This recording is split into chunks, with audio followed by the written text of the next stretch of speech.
and welcome. Thank you all for coming. I have the great pleasure today of introducing Tom Holland, and if any of you have seen his previous sessions, you know what a treat you're in for. It's rare to find a historian whose scholarship, passion, and eloquence are equally profound. Tom Holland is such a historian. His acclaimed nonfiction books bring the ancient world vividly to life and also make a powerful case for how historical events have far-reaching implications for our modern world. Today, Tom will be speaking about his book, Persian Fire, The First World Empire and the Battle for the West.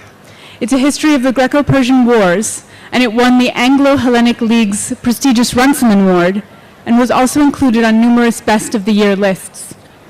But Tom has also written 3 other tremendous histories, and I urge you to explore them all. These include Rubicon, the triumph and tragedy of the Roman Republic, which was awarded the Hessel-Tiltman Prize for History and was shortlisted for the Samuel Johnson Prize. Also Millennium, the end of the world and the forging of Christendom, and his newest book, In the Shadow of the Sword, which covers the collapse of Roman and Persian power in the Near East and the emergence of Islam. For his impressive body of work, Tom was awarded the Classical Association Prize, which is given to the individual who has done the most to promote the study of the language, literature, and civilization of ancient Greece and Rome. As a classicist, I am deeply grateful for his contribution to the field. He has the extraordinary ability to write for both scholars and lay people, to engage those who know the field well and those who have no background in the subject. I have no doubt that in years to come, there will be a new crop of classicists who found their passion through Tom's work. Tom is also the presenter of BBC Radio 4's Making History and has adapted Homer, Herodotus, Thucydides, and Virgil for the BBC. Ladies and gentlemen, I give you Tom Holland.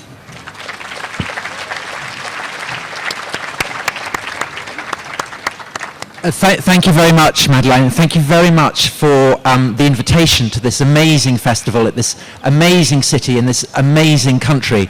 I was reading over breakfast that most of the presidents and prime ministers and movers and shakers of the new global order are in Davos for some reason. The idiots, don't they realize the only place to be in January is Jaipur? And thinking about the snow that is currently shrouding Switzerland and my own native England, it made me reflect on how growing up under grey skies can really make you yearn for colour. When I was a child with parents who obdurately refused to leave Great Britain, there were 2 countries that I particularly yearned to visit. And I thought of both of them really in terms of colour. The first of these 2 countries was Greece. I thought of it, of course, in terms of bright blue Aegean skies, but I also thought of it in terms of a pure burning clarity, a pure burning white, the white of the pillars of the Parthenon, the white of the philosophers' beards, the white of the robes of the Greek immortals on Mount Olympus. And the other country that I wanted to visit, very usefully considering I'm standing in it at the moment, was India, which I thought of largely in sort of polychrome terms, the brightness of saris and tigers and elephant decorations. And when I became 17 and I had the opportunity for the first time to travel abroad, I decided I'd go for India. Probably because I realized that I was unlikely actually to meet philosophers and gods in Greece, that the Greece that I was thinking of was a country of my imagination. Whereas the India that I'd imagined was vibrantly real. And when I landed in Mumbai, never having stepped outside England before at the age of 17, as I said, I found that the country that was waiting for me was indeed as vibrantly colourful as I'd expected, indeed in many ways even more so. And it was the most amazing experience to tour India. 6 months I did it. But there were occasions, I have to admit, where the colour became almost too much for me to cope. And I remember one occasion in particular. It wasn't in the cool of January as we're enjoying now. It was in June, burningly hot. And I descended from Darjeeling, very beautiful mellow climate, down onto the plains, and the heat, it smacked into my forehead as I was being hit by a breeze block. And I was going to Varanasi. And my memories of that first trip to Varanasi are almost completely hallucinatory. Whether it was that I'd got heat stroke, whether some bastard had spiked my drink, I'm not sure. But when I look back at Varanasi, I find it hard to believe that it was actually a real place I visited. Now, I know I went to the burning ghats, that I watched bodies being burnt on the pyres there. I know that I took a boat out onto the river Ganges. But did I really put my hand down and feel a body? I can't believe I did. And one thing I know that definitely didn't happen is that I definitely didn't go out onto the streets and see the statues of the gods in a temple come alive and menace me, as I remember happening in my fantasies. And I also remember looking up as I was being menaced by these gods that were coming alive in my heat stroke or my drug-induced trauma, whatever it was. And I saw floating up in the sky a vision of the Parthenon, blinding white, blindingly pure. And when I look back at it now, I wonder what the hell was going on? What happened to me there? Why did the Indian gods come alive? And why did I have this weird vision of the Parthenon floating above me? Well, partly I think it was because, as I implied, I'd always had this binary sense of Greece and India being two sort of different poles of fascination in my mind. I think it was also because I had a battered copy of the Bhagavad Gita, which I'd carried around with me. And in the introduction, there was a detailed analysis of the differences between Greek and Indian philosophy. But I think it was also, it was just an expression of my homesickness. And for some reason, I'd fixed on the Parthenon as a symbol of everything that I was missing, of everything perhaps that I found most overwhelming about India. And I hope that you will forgive the subconscious of my 17-year-old heat-raddled self, and not blame me too much for my, I guess, Orientalist, Eurocentric chauvinism, because I'd like to plead an extenuating circumstance. And that is, I think, that it is simply human nature that we are both fascinated by what is different to us, but sometimes we can find it overwhelming. We can flinch from customs and practices that seem alien to us. And the first person to point this out was the first European ever to write about India. 2,500 years ago, a Greek called Herodotus, who wrote what is effectively the first ever work of non-fiction. And this great work of non-fiction, it's incredibly long, he called Historia, which we translate as histories, and Herodotus is thought of as a historian. But actually, Historia means inquiries, researches, and it's better, I think, to think of Herodotus as a kind of 5th century BC Wikipedia, compulsively fascinated and interested in everything, and trying to keep a record of everything that he could about all the immense variety of human custom. But although Herodotus was fascinated by the variety of human custom, he did also recognize a profound truth. And what he said was that everyone believes his own customs to be by far and away the best. And in an illustration of this, he told a wonderful story featuring Indians and Greeks. The king of Persia, Herodotus reports, collected in front of him, in front of his throne, some Greeks and a tribe of Indians. And the king of Persia says to the Greeks, "How much would I have to pay you to make you eat your parents after they've died?" And the Greeks are absolutely appalled by this question. They put their hands up and say, "Nothing. We would never do that." And then the king of Persia turns to the tribe of Indians, and he says to them, "What would it take to persuade you to burn your parents rather than eat them?" And the Indians throw their hands up and say, "Absolutely nothing. And the point of the story is that the Greeks burn their parents, the Indians eat their parents, both regard it as the only natural thing to do and are appalled to discover that other people have other practices. And thus, Herodotus' conclusion is that that custom is the king of all. Now, there's an irony here, of course, because in this story, it's not the Indians who are burning their fathers, it's the Greeks. And I realize now that when I went to Varanasi and I saw the funeral ghats, what I was seeing was something that was actually bringing me far closer to the world of the Iliad, in which the dead Greek heroes are burnt, than anything that I could see in modern-day Christian Greece. And it's equally true that the shining white Parthenon that I saw in my heat-crazed, drug-addled state of mind all those years ago, actually, in historical reality, it wasn't blinding white. The Parthenon was brightly painted, the statues of the Greek gods were brightly painted. And so, in fact, if for someone who wants a sense of what Greek temples look like, you're actually far better off going to Madurai than you are looking at, say, the British Museum.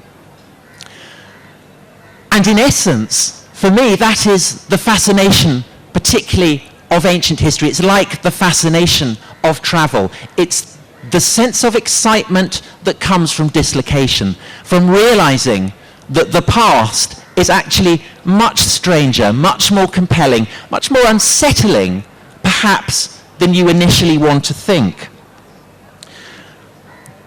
The strangeness of the past, I think, should hit you as that experience of Varanasi hit me all the years ago. The past, to echo a comment that's often been made, is another country. Now, of course, as a historian, it's not enough just to say it's all dislocation. If it's all just strange and murky and weird, then you're not going to be able to get a handle on it. At the most basic, if you're going to bring the past alive, I think you need a story, you need a narrative. And that's particularly the case with ancient history, where the sources so often are diffused, fragmentary, or even non-existent. And that's why, ultimately, I think it is easier to write about ancient Greece than it is about ancient India. Why I decided to write about the ancient Greeks rather than the ancient Indians. Because if we think back to that story of the king of Persia bringing the Greeks and the Indians into his presence, why does he bring them both? Well, it's because the Greeks and the Indians are on the opposite edges of his vast empire. The king of Persia at this time is the ruler of the undisputed global superpower. It stretches from the Aegean to the river Indus. And to the king of Persia, the Greeks and the Indians are equally savage. They are both Anaria, they are non-Aryan, non-Iranian, what the Greeks would call barbarians, and that's why he brings them into his presence. And both the Greeks and the Indians ultimately fight off Persian rule. They throw it off. And presumably on the frontier of the Persian Empire with India, there must have been stirring tales of heroism, great feats of Indian military prowess. But the problem is, we know nothing about them. Nobody reported them. There is no record of these great Indian victories that must have been won. But what we do have, because Herodotus wrote them up, is a very detailed and thrilling account of the victories that the Greeks won. Can I just ask, how many of you are familiar with the story of how the Greeks beat the Persians off?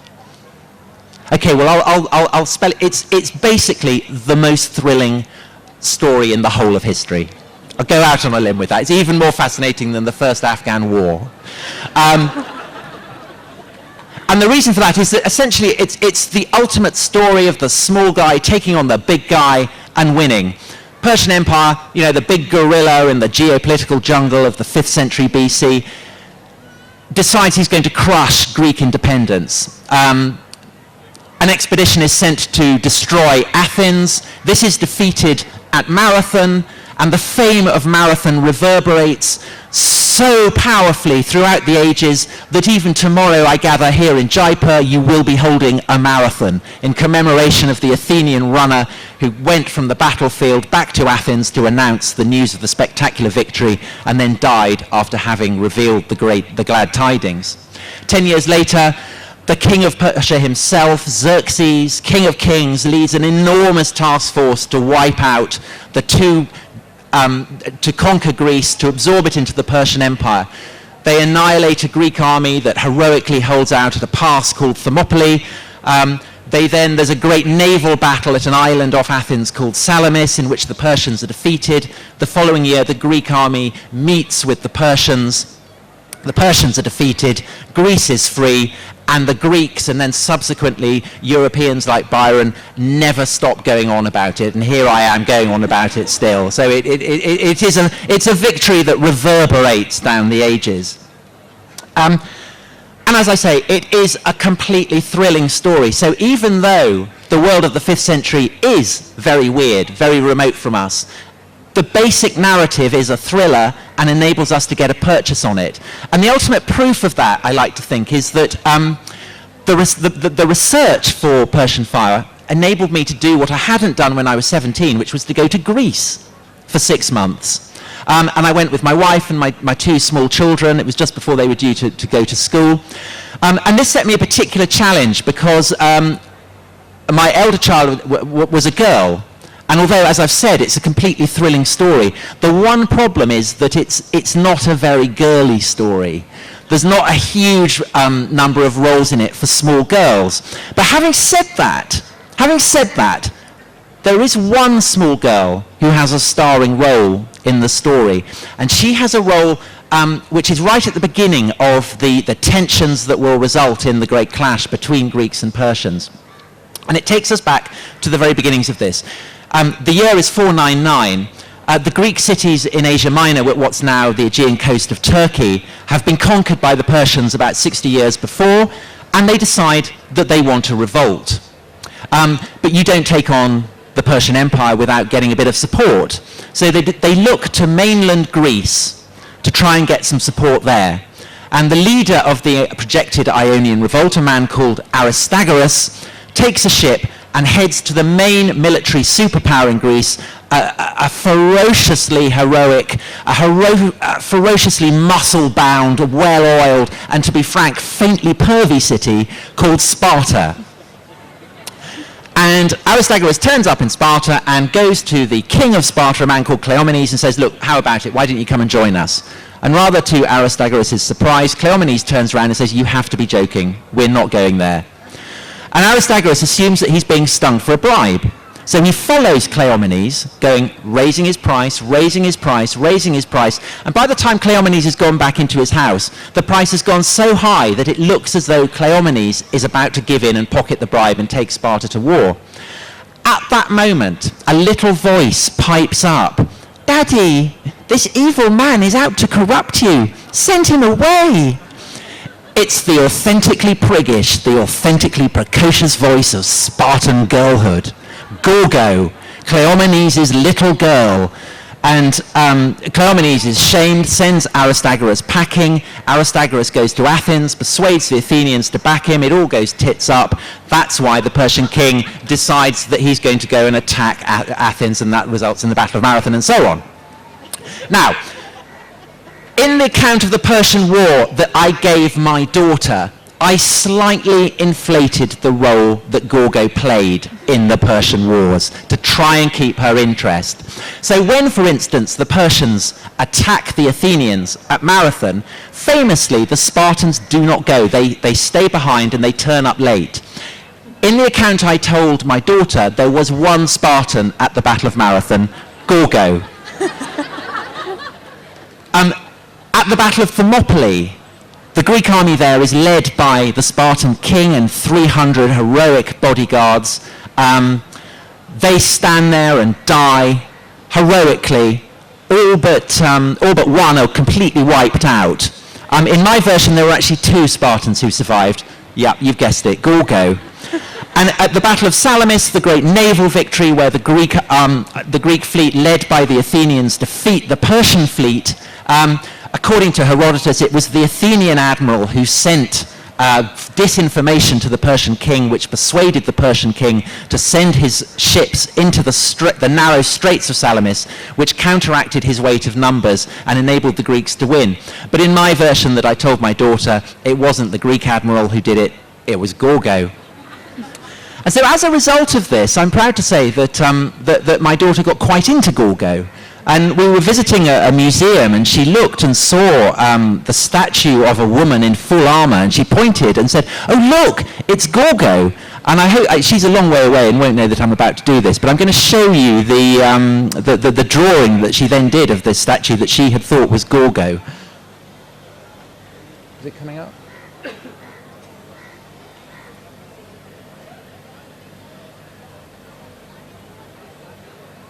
Apologies.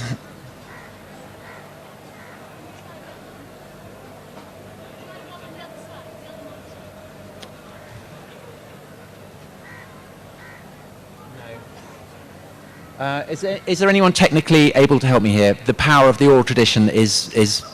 Oh, here we go.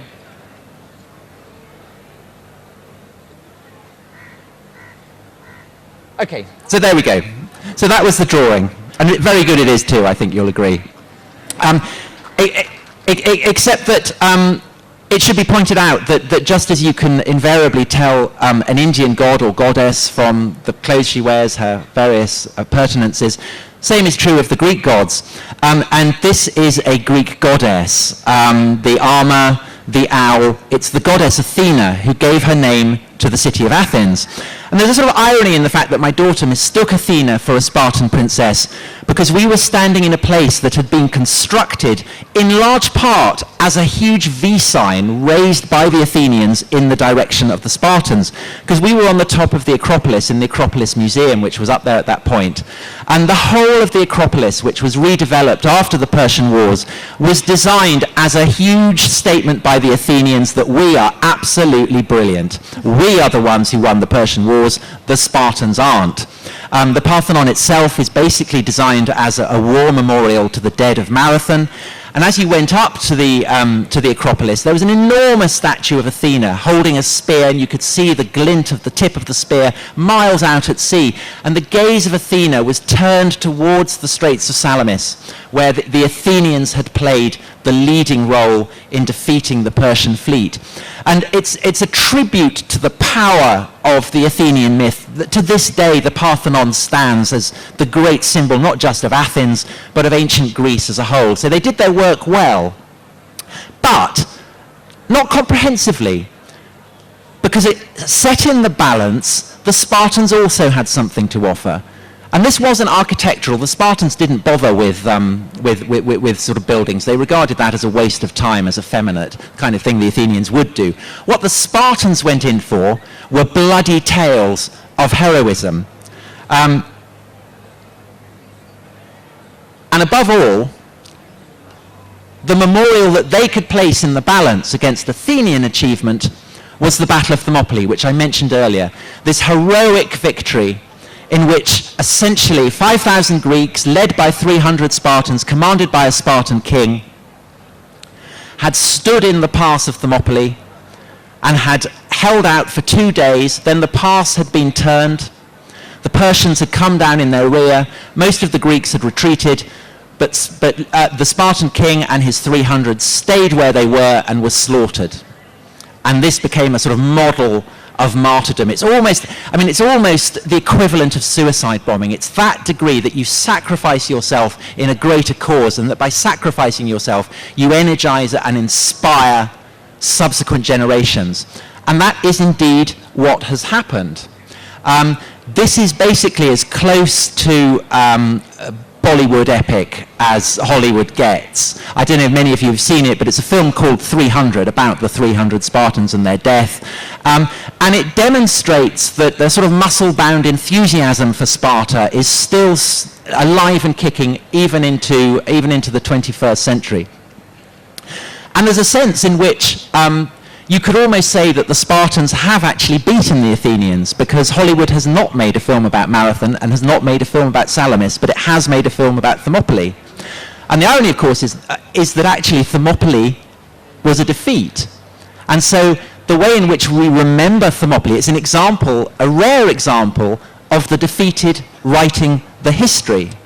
What we really it's a defeat that has been recast as a victory by Herodotus chiefly, who describes it for us in authentically heroic and epic terms.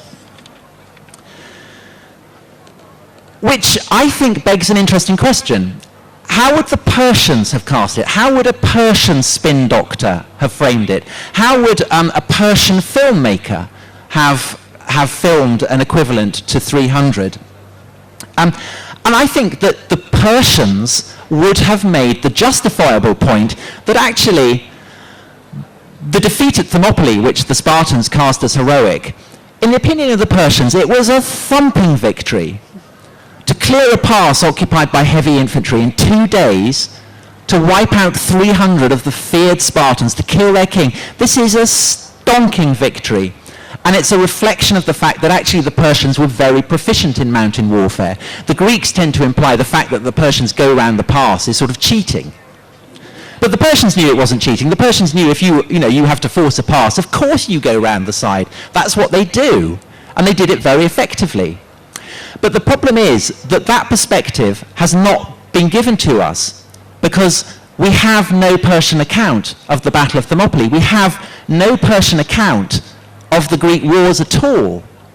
And it's often been deduced as a result of this that the way the Greeks kept going on about it, they were vastly inflating what to the Persians was just a minor peripheral border skirmish. But I don't think that's quite true. I think it reflects something profounder, because what's really staggering is that actually we have no Persian account of any campaign, not even the victorious ones. And the Persians did win a lot of campaigns. You don't get a vast global empire without winning a lot of victories.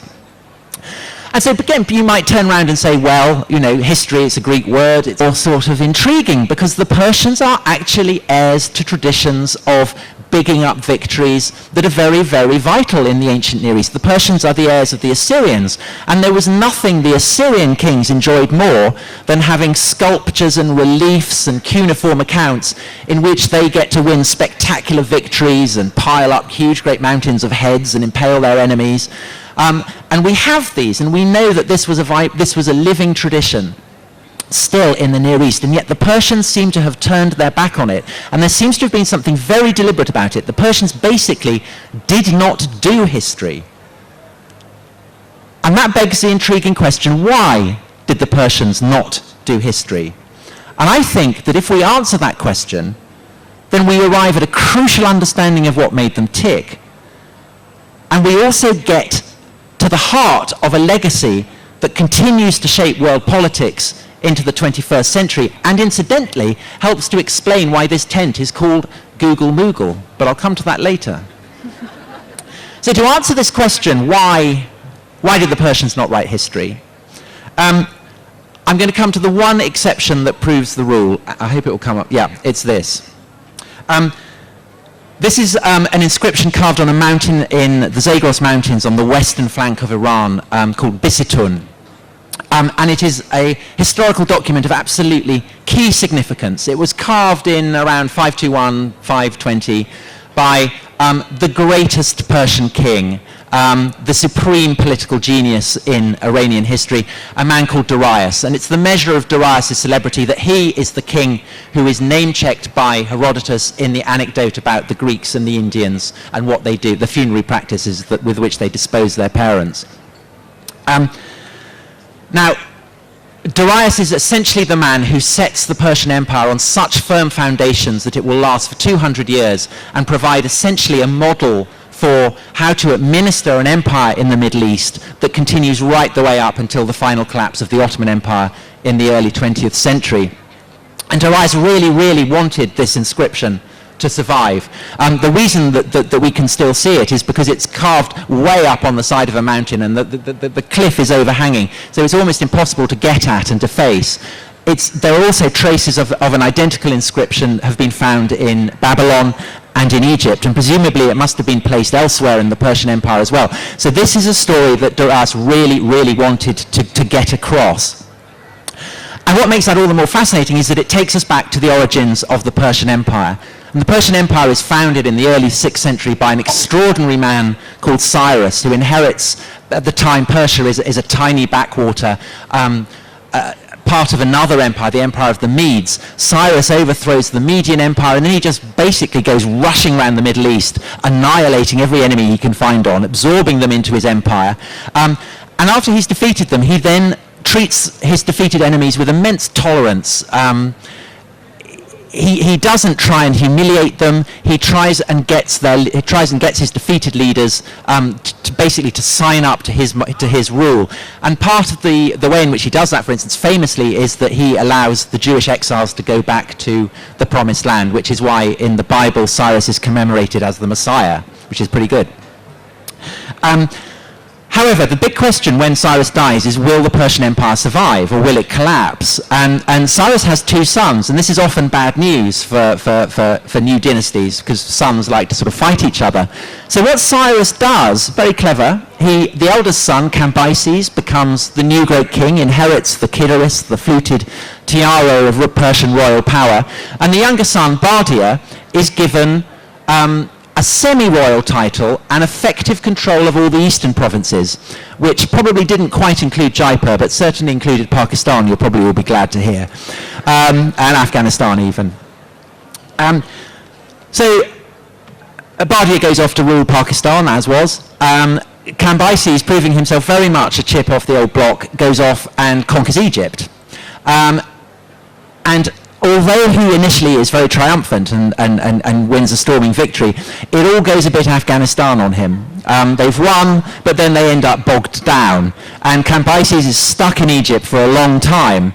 And after several years of this, Bardia, who's back in Mesopotamia and Iran, decides that he's going to have a power grab, declares himself king. Cambyses has brought the news, understandably is pissed off. Gathers together his armies, goes hurtling off through Syria, where he has a riding accident. We're told that he, while jumping off his horse, his sword somehow stabs him in his stomach by accident, which all sounds rather mysterious and suspicious. And he dies. And you'd think that this would be fine, this would leave Bardia in control, but that would be to underestimate our friend Darius, who we see here. Darius is a young aristocrat who is, at the time, in close attendance on Darius, and therefore you might think in a position perhaps to facilitate this accident whereby Cambyses' sword mysteriously by accident spits him in the guts. So perhaps Darius lies behind this accident. Certainly, his actions following the death of Cambyses show that he is a man very much on the make. What he does is he gets together a band of 6 other aristocrats, an entire posse of assassins. They go galloping across Syria, across Iraq, up into the mountains of the Zagros, into Iran, and they surprise Bardia in his palace. Bardia, we're told, was with a large number of concubines. Darius bursts in. I mean, at least Bardia has a good death. He's enjoying himself when he gets killed. And Darius proclaims himself king. And this, you might think, is a squalid assassination. This is a squalid usurpation. There is no way that Darius can present it as anything other than that. But again, that would be to underestimate Darius, because what Darius announces on this inscription, the Bisitun inscription, is an extraordinary fact. That the king he killed, Bardia, was not in fact Bardia, but someone who looked exactly like him. And the reason that this doppelganger, this fake Bardia, was able to do this is hinted in the description of him. We're told that the fake Bardia on the Bisitun inscription, we're told that he was a magus. And a magus, I guess, it's a little bit like a caste in India. It's, I guess, a bit like a Brahmin, but more with a sort of sinister character to it, which is reflected in the fact that our word magic derives from the Persian word magus. And what Darius is implying is that the reason that the fake Bardia was able to take on the appearance of the real Bardia was because he was a necromancer. He was a conjurer. He was able to take on the appearance of the true Bardia and pass him off. So the man killed by Darius and his assassins wasn't the real Bardia. It was a fake. It was a fraud. It was a liar.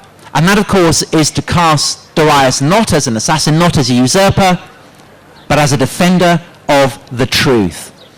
And this, in Persian terms, is absolutely key, because to the Persians, truth is the great animating principle that governs the universe. The Persian word is arta, and we have to translate it not just as truth, but as order. And it is, the Persians see the whole universe as being governed by a cosmic dualism, a battle between truth, arta, and the lie, drauga. And what Darius is doing is that he is moralizing his usurpation. For the first time, a king is seizing power, and he's not doing it just in terms of realpolitik or even of sort of dynastic politics. He's doing it, he says, in the cause of righteousness, in the cause of truth.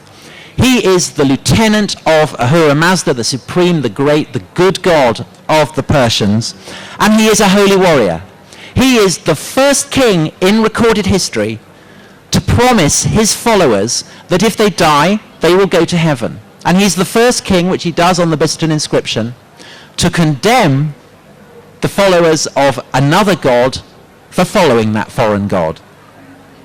What Darius is saying, essentially, is that people who follow him are good. They're the good guys. They're the guys in the white hats. His opponents are not merely rebels, but partisans of the lie. They belong, if you like, to an axis of evil. And this is what we see represented on this inscription. Darius is... I can't make it work, but you should be, Darius is pretty obvious. He's the guy with the sort of hat, and he's raising his hand, and he is crushing the false Bardia under his feet. In front of him there are various rebel kings who are dwarvish, cringing, tethered, utterly humiliated. So it's clearly an expression of power. But the really key thing, and I hope that you can make it out on the image, is the expression of Darius. There's almost something, dare I say, Indian about it, or Buddhist about it. It's not triumphant. It's calm. It's measured. The gaze of the great king is fixed not on the specific, but on the sort of the dimensions of eternity. And what we're being shown is not bloodshed, as in Assyrian friezes. We're not being shown details of slaughter and conquest and victory. What matters to Darius in this inscription is that the blood has dried, that the battle has been won, that order has been restored. And Darius has this promulgated across the empire on this inscription because it's very important that he gets this message across. He has to demonstrate the truth of what he is claiming, that he is indeed the lieutenant of Ahura Mazda. He is the defender of truth. He is the banner holder of Arta. But having done that, that's it. He will never again permit himself to be enclosed within the flux of mere events. He is now basically above such things. He's above current affairs. He's above history. He is a universal monarch. He transcends space and time. And that essentially, I think, is why there are no historians at the court of the Persian king. It's because history has been brought to a glorious close. The Persian Empire is both its end and its summation. It can be expected to endure for all eternity. And this is something that is given a visual representation at the great palace of Persepolis, which, very interesting, was visited by Lord Curzon, who subsequently went on to become Viceroy of India and bring perhaps a touch of Persepolis to the British Raj. And if we look at them here, these are the Indians. These are Indians bringing tribute to the great king. And these on the bottom are Greeks bringing their tribute to the great king. And the significance of this is that this is designed to be eternal. Indians and Greeks will forever be bringing tribute to the Persian king. And in this sculpture, their submission is frozen forever by the solidity and the purity of the design. And the king of kings, Darius and his son Xerxes, wanted to bring these representations alive. And so although it's not certain, it's almost, I'm pretty convinced that, that this happened, that at Nowruz, the Iranian New Year, people like this, Indians, Greeks, all the other subject peoples of the Persian king, would bring their tribute in a great ritual of Persian triumph and the submission of the defeated people as a representation of the fact that the Persian Empire was eternal and would last forever. But the best way of all in which the Persian king could bring this to life was by going to war. And that essentially is what the Persian king, Xerxes, when he invaded Greece, was doing. Because what he did not do was just get together a task force of qualified warriors. What he did was to get together platoons and divisions from all his subject peoples. And some of these were hopeless for taking on Greek heavy infantry. There were Stone Age warriors with axes, dressed in fox skins. These were not going to be any practical use. But what they symbolized was the universal nature of Persian rule. And the whole point of Persian kingship was absolutely that it was designed to be eternal. And so, in a way, the way in which Herodotus and the Spartans eulogized the heroism of the defenders at Thermopylae by going on and on about how all the nations of the world had come against them. In fact, that is a tribute to what the Persian Empire, how the Persian Empire saw itself. The Persian Empire did see itself as something universal. And what the Greeks were doing, what Herodotus was doing, was picking up Persian propaganda and turning it against its makers. But I think if we look closely enough, we can see at what the Persians were doing. We can see a way in which, if you like, they were casting the invasion of Greece, as they cast all their wars, basically as a work of art, as a statement of imperial triumph destined to echo down the ages. And if the abiding memory of Thermopylae in the Western imagination is one manifestation of that, then I think that the abiding appeal and influence of Persian kingship in the East is another. The model of Persian kingship established by Darius, passed down to the Sasanian kings, and then to the Arab Caliphate under the Abbasids. It was said that the Arabs had become Persians. And of course, ultimately, it passes into the mainstream of India. And that's why I'm so glad to be speaking to you in the Google Moogle Kent, because Google is a Herodotean search engine. You can find almost anything you want in it. So we have a bit of Herodotus there. But the Mughals, they in many ways are the heirs of Darius and Xerxes. And so the fact that their name remains something to conjure with is a tribute to the great, the seminal, the foundational achievements of the Persian kings. And so when we think about the Greco-Persian Wars, we should recognize that the impact of Persia on posterity was no less than that of Greece. Thank you very much.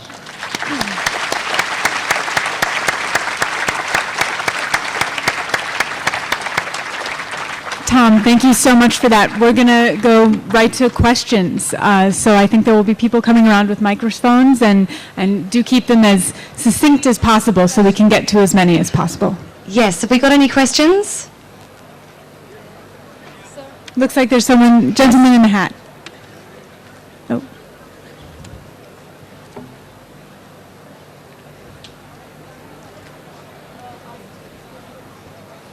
Shall I go? Yes, please. Thank you, Mr. Holland. That was a great presentation. I was wondering, I was very interested by how you presented the Persian Empire sort of trying to impose this sort of universal identity through its arts and its structures and so on. Do you think that with Alexander the Great coming about just over 100 years after this, that there was some attempt to sort of take on the mantle of that universalization also? So I'm a historian, but from the accounts that I've read, that by the time Alexander the Great reached the borders of India, he didn't look Greek. He was actually, flowing in Persian robes and had peacock feathers sticking out of him. Yeah. And so was there an attempt a bit later on by a man who's seen as a Greek figure to take on that universal mantle? Absolutely. I mean, Alexander sets out overtly to revenge the burning of the Acropolis by King Xerxes, who had captured the Athens and the Acropolis and torched it just prior to the Battle of Salamis. So initially Alexander casts himself as the person who is taking revenge for that. And that's why he burns Persepolis, because Persepolis is the symbol of the imperial dynasty of Persia. But having done that, he then recognizes that the model of kingship established by the Persian kings is really the only way to rule a universal empire. And although a lot of most of the Macedonians, most of the Greeks, as conquerors tend to be, are very chauvinist, very proud of themselves, contemptuous of the people that they've conquered, Alexander recognizes that he cannot possibly rule all these many peoples without essentially behaving as Cyrus did. And he can do that because actually Cyrus is a great hero for the Greeks as well. It's sort of very interesting. And Herodotus even as well also admires the Persian achievement greatly. And so you're absolutely right that Alexander does start dressing as a Persian, and he requires his Macedonian followers to dress as Persians as well. And when he goes east, when he goes into Afghanistan, when he crosses the Indus, he is doing it actually as the heir to the Persian kings, because he's laying claim to these lands because they had originally belonged to the Persian Empire. And when he dies, the fact that his empire then fragments and splinters demonstrates the truth of his insight, that it was only as a Persian king that anyone could hope to rule these lands, because his lieutenants, his generals, they lack the self-discipline, and they lack the sort of cultural self-confidence to do as he had done, and the entire empire splits up and fragments. Could I just make one quick announcement? If anybody's here for the Rahul Dravid Corner of a Distant Playing Field session, it is moved to the front lawns. We're going to be doing Out of Africa as the next session. We're just in the middle of a Q&A. Please be very quiet if you're leaving. I have another question. I do entirely sympathise. I will also be heading off for Rahul Dravid. So we have another question. Tom, over here, just to your right. Please be quiet, everybody. Excuse me. Please keep your voices down. Tom, with such great insight into hindsight, what can you tell us about what we can expect in the future? A small test of your foresight. Well, the brilliant thing about writing history is that you don't have to be Nostradamus and foretell the future. But I think that one thing we can be sure of is that post-Cold War, up until the fall of the Berlin Wall, we were governed by, the world affairs was governed by modern Western ideologies, both the capitalist First World and the communist Second World. But I think what has happened since the end of the Cold War is that traditions, identities, tensions that are of much more ancient origin have been rising to the surface, and that ancient and medieval history becomes an increasingly significant guide to what may happen in the future. I'm not going to be more specific than that, but basically my argument would be, if you want to understand the future, read ancient history. But then I would say that. Wonderful.